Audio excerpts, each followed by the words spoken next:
Students, +2 biology science എടുത്ത് medical field തന്നെ continue ചെയ്യണം എന്ന് ആഗ്രഹിക്കുന്ന കുറച്ച് സ്റ്റുഡൻസ് ഒക്കെ കാണാം. ബട്ട് അവർക്ക് MBBS-നോട് താല്പര്യമൊന്നും കാണത്തില്ല, എന്നാൽ മെഡിക്കൽ ഫീൽഡിൽ വർക്ക് ചെയ്യാൻ വേണം.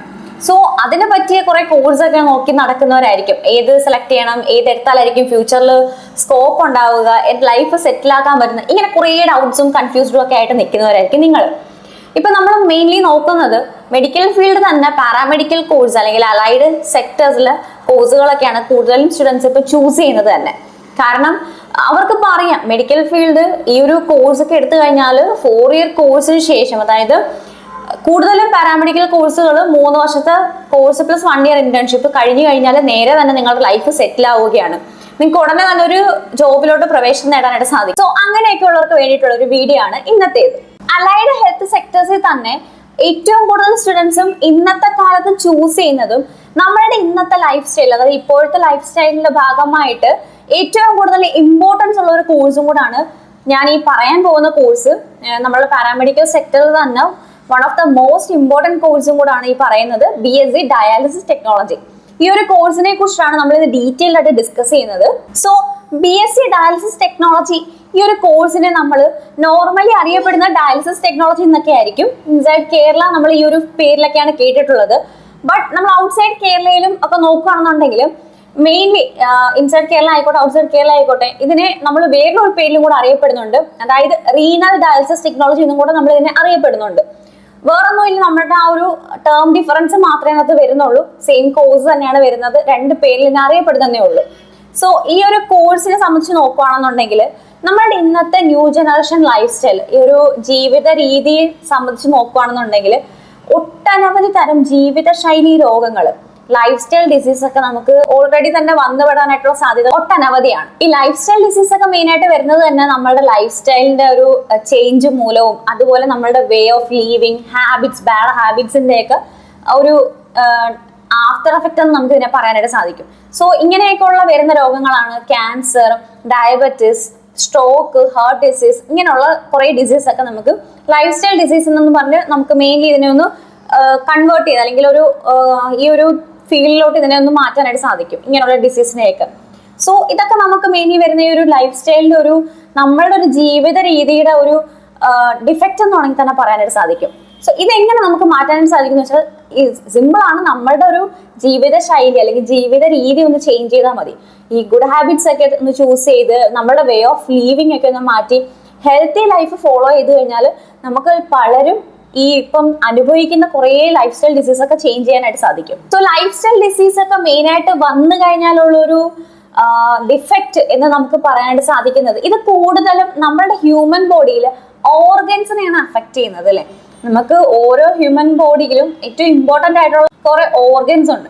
സോ ഈ ഒരു ഓർഗൻസിനെയാണ് മെയിൻലി ഈ ഒരു ലൈഫ് സ്റ്റൈൽ ഡിസീസ് ഒക്കെ ആയിക്കോട്ടെ ഒട്ടനവധി തരം ഡിസീസുകൾ നമ്മളെ അഫക്റ്റ് ചെയ്യുന്നത് തന്നെ. അപ്പോൾ അതുപോലെ ഒരു ഹ്യൂമൻ ബോഡിയുടെ ഇമ്പോർട്ടൻ്റ് ഒരു ഓർഗൻ തന്നെയാണ് നമ്മൾ കിഡ്നി എന്ന് പറയുന്നത്. സോ കിഡ്നിയുടെ ഫങ്ഷൻ എന്ന് പറയുന്നത് മെയിൻലി ഒരു ഡ്യൂട്ടി എന്ന് പറയുന്നത് നമ്മുടെ ഹ്യൂമൻ ബോഡിയിലുള്ള ഇംപ്യൂർ ബ്ലഡിനെ, അതായത് മലിനമായിട്ടുള്ള ബ്ലഡിനെ പ്യൂരിഫൈ ചെയ്ത് നല്ല ബ്ലഡിനെ ഡിസ്ട്രിബ്യൂട്ട് ചെയ്യുക എന്നുള്ളതാണ്. പക്ഷെ നമുക്ക് ഇവിടെ മെയിൻ ആയിട്ട് വരുന്ന ഒരു ഇഷ്യൂ എന്ന് പറയുന്നത് ഈ ലൈഫ് സ്റ്റൈൽ ഡിസീസ് ഒക്കെ മൂലം കിഡ്നി ഫങ്ഷൻ പലപ്പോഴും ഫെയിലിയർ ആകാറുണ്ട്. സോ കിഡ്നി ഫങ്ഷൻ ഫെയിലിയർ ആവുന്ന ടൈമിൽ നമുക്ക് ഈ ഒരു പ്രോസസ്സ് ഇമ്പോർട്ടൻ്റ് ആയിട്ട് നടന്നേ പറ്റത്തുള്ളൂ. ഹ്യൂമൻ ബോഡിയുടെ ഒഴിച്ചുകൂടാൻ പറ്റാത്ത ഒരു പ്രോസസ്സാണ് ഈ ഒരു ഇംപ്യൂർ ബ്ലഡിനെ പ്യൂർ ബ്ലഡിലോട്ട് കൺവേർട്ട് ചെയ്തിട്ട് ഡിസ്ട്രിബ്യൂട്ട് ചെയ്യുന്നത്. ഇത് നമുക്ക് ഒഴിച്ചുകൂടാൻ പറ്റാത്ത, അതായത് മാറ്റി വെക്കാൻ പറ്റാത്ത ഒരു പ്രോസസ്സ് തന്നെയാണ്. അപ്പം കിഡ്നി ഫങ്ഷൻ ഫെയിലിയർ ആയാലും നമുക്ക് ഈ ഒരു പ്രോസസ്സ് കണ്ടിന്യൂ ചെയ്തേ പറ്റത്തുള്ളൂ. സോ ഈ ഒരു ടൈമിലാണ് നമുക്ക് മെയിൻ ആയിട്ട് ഡയാലിസിസ് ടെക്നോളജി അല്ലെങ്കിൽ ഡയാലിസിസ് കോഴ്സിൽ ഒരു ഇമ്പോർട്ടൻസ് അറിയാനായിട്ട് സാധിക്കുന്നത്. അതായത് കിഡ്നി ഫങ്ഷൻസ് പ്രോപ്പർ ആയിട്ട് നടക്കാത്ത ടൈമിൽ എക്സ്റ്റേണലി ഒരു മെഷീൻസിനെ യൂസ് ചെയ്തുകൊണ്ട് കിഡ്നി ഫങ്ഷൻസ് പ്രോപ്പർ ആയിട്ട് നടത്തുന്നതാണ് നമ്മൾ ഈ ഡയാലിസിസ് ടെക്നോളജി അല്ലെങ്കിൽ ഡയാലിസിസ് കോഴ്സിലൂടെ മെയിൻ ആയിട്ട് പഠിക്കുന്നത് തന്നെ. അത് മാത്രമല്ല BSc ഡയാലിസിസ് ടെക്നോളജി കോഴ്സ് എടുക്കുന്ന ഒരു സ്റ്റുഡന്റിനെ ആ ഒരു കോഴ്സിന് ശേഷം പ്രാപ്തരാക്കുന്നത് പല രീതിയിലുള്ള അല്ലെങ്കിൽ പല തരത്തിലുള്ള മെത്തേഡ്സിലാണ്. അതായത് ഒരു കിഡ്നി റിലേറ്റഡ് ഇഷ്യൂസ് ഉള്ള ഒരു പേഷ്യന്റിന്റെ ഫുൾ കെയർ, അതുപോലെ തന്നെ ഡയാലിസിസ് ടെക്നിക്സിനെ കുറിച്ചിട്ടുള്ള പൂർണ്ണ അറിവ്, ഇത് മാത്രമല്ല പലതരത്തിലുള്ള മെഷീൻസും നമുക്ക് ഇവിടെ യൂസ് ചെയ്യേണ്ടതായിട്ടുണ്ട് ഈ ഒരു ഡയാലിസിസ് പ്രൊസീജിയറിനകത്ത്. സോ ഈ ഒരു മെഷീൻസിനെ സംബന്ധിച്ചിട്ടുള്ള പ്രോപ്പർ ഹാൻഡ്ലിംഗ് ആയിക്കോട്ടെ, കെയറിംഗ് ആയിക്കോട്ടെ, അതിന്റെ യൂസേജ് എങ്ങനെയാണ്, ഇങ്ങനെയുള്ള കാര്യങ്ങളെല്ലാം ഈ ഒരു ഡയാലിസിസ് കോഴ്സിനകത്താണ് പഠിപ്പിക്കുന്നത്. പിന്നെ അത് മാത്രമല്ല ആസ്പെക്ട്സ് ഓഫ് റീനൽ ഡിസീസും കൂടെ നമുക്ക് ഈ ഒരു BSc ഡയാലിസിസ് കോഴ്സിനകത്ത് കവറപ്പ് ആവുന്നുണ്ട്. സോ നോർമലി നമുക്ക് പാരാമെഡിക്കൽ കോഴ്സുകൾ അല്ലെങ്കിൽ അലൈഡ് ഹെൽത്ത് സെക്ടേഴ്സ് കോഴ്സുകൾ വരുന്നത് പോലെ തന്നെ 4 വർഷത്തെ ഡ്യൂറേഷൻ വരുന്ന ഒരു കോഴ്സ് തന്നെയാണ് BSc ഡയാലിസിസ് ടെക്നോളജി എന്ന് പറയുന്നത്. 3 വർഷത്തെ കോഴ്സ് പ്ലസ് 1 ഇയർ ഇന്റേൺഷിപ്പ് ആണ് വരുന്നത്. സോ +2 ബയോളജി സയൻസ് കഴിഞ്ഞ ഏതൊരു സ്റ്റുഡന്റിനും 50% മുകളിൽ മാർക്ക് ഉണ്ടെന്നുണ്ടെങ്കിൽ ഈ ഒരു കോഴ്സിന് നിങ്ങൾക്ക് അപ്ലൈ ചെയ്യാവുന്നതാണ്. കോഴ്സിന് ശേഷം BSc ഡയാലിസിസ് ടെക്നോളജി എന്ന് പറഞ്ഞ കോഴ്സിന് ശേഷം നിങ്ങൾക്ക് ഹയർ സ്റ്റഡീസ് ഓപ്ഷൻസ് ആയിട്ടുള്ള MSc ഡയാലിസിസ് ടെക്നോളജി ഉണ്ട്, PhD ഒക്കെ ചെയ്യാനായിട്ട് ഓപ്ഷൻസ് അവൈലബിൾ ആണ്. ഇനി നമ്മൾ ഈ ഒരു കോഴ്സിനെ കുറിച്ചിട്ടുള്ള സിലബസ് ആയിക്കോട്ടെ, കോർ സബ്ജക്ട്സ് ഒക്കെ നോക്കുകയാണെന്നുണ്ടെങ്കിൽ പാരാമെഡിക്കൽ ഹെൽത്ത് സെക്ടേഴ്സിലുള്ള അതേ ഏകദേശം എല്ലാ സബ്ജക്ട്സും, അതായത് നോർമലി ഒരു കോഴ്സ് പഠിപ്പിക്കുന്ന അല്ലെങ്കിൽ ഏതൊരു കോഴ്സിനകത്തും നമ്മൾ നേരത്തെ പറഞ്ഞ പോലെ കാണാനായിട്ട് സാധിക്കുന്ന കുറച്ച് സബ്ജക്ട്സുകൾ ഉണ്ടല്ലോ, ആ സബ്ജക്ട്സും നമ്മൾ ഇതിനകത്ത് പഠിക്കുന്നുണ്ട്. കൂടാതെ ഇതിനകത്തൊരു ഡിഫറൻഷിയേറ്റ് വരുന്നതെന്ന് പറഞ്ഞാൽ നമ്മൾ പഠിക്കുന്നതിനകത്ത് കുറച്ചും കൂടെ ആസ്പെക്ട്സ് അല്ലെങ്കിൽ കുറച്ചും കൂടെ കണ്ടന്റ്സ് കയറി വരുന്നത് റീനൽ ബേസ് ചെയ്തിട്ടുള്ള കുറെ കണ്ടന്റ്സ് ആയിരിക്കും കുറച്ചും കൂടെ നമ്മൾ ഫോക്കസ് ചെയ്ത് പഠിക്കുന്നതിനാണെന്ന് പറയാനായിട്ട് സാധിക്കും. അതായത് ബയോകെമിസ്ട്രി, അനാട്ടമി, ഫിസിയോളജി ഒക്കെ പഠിക്കുന്ന സമയത്ത് അനാട്ടമിയുടെ എടുക്കുമ്പോഴത്തേക്ക് എക്സാമ്പിൾ പറയുകയാണെന്നുണ്ടെങ്കിൽ അനാട്ടമി എടുക്കുമ്പോഴത്തേക്ക് റീനൽ അനാട്ടമി ആയിരിക്കും നമ്മൾ കുറച്ചും കൂടെ ഫോക്കസ് ചെയ്ത് പഠിക്കുന്നത്. ഇതാണ് ഇതിനകത്ത് വരുന്ന ഒരു ജസ്റ്റ് ഒരു ഡിഫറൻസ് എന്ന് പറയുന്നത്. സോ ഇത് കൂടാതെ തന്നെ നമ്മൾ ഇതിനകത്ത് ഡയാലിസിസിനെ കുറിച്ചിട്ടുള്ള ഒരു റീനൽ ഡയാലിസിസ് അല്ലെങ്കിൽ ഡയാലിസിസ് ടെക്നോളജിയെ കുറിച്ചിട്ടുള്ള കൂടുതൽ കോർ സബ്ജക്ട്സും കൂടെ പഠിപ്പിക്കുന്നുണ്ട്. Like renal pathology, dialysis techniques, dialysis equipments and operations, patient care and renal failure, ethical and legal aspects of health care, കൂടാതെ തന്നെ റീനൽ ബേസ് ചെയ്തിട്ടുള്ള ഫാർമക്കോളജിയും കൂടെ ഡീറ്റെയിൽ ആയിട്ട് നമ്മൾ ഇതിനകത്ത് പഠിക്കുന്നുണ്ട്. സോ ഇതൊക്കെയാണ് ഒരു BSc ഡയാലിസിസ് കോഴ്സ് കഴിഞ്ഞ സ്റ്റുഡന്റിനെ സംബന്ധിച്ച് നോക്കുകയാണെന്നുണ്ടെങ്കിൽ അവരെ പഠിച്ചിറങ്ങുന്ന കോഴ്സ് അല്ലെങ്കിൽ പഠിച്ചിറങ്ങുന്ന ഒരു സബ്ജക്ട് എന്ന് പറയുന്നത്.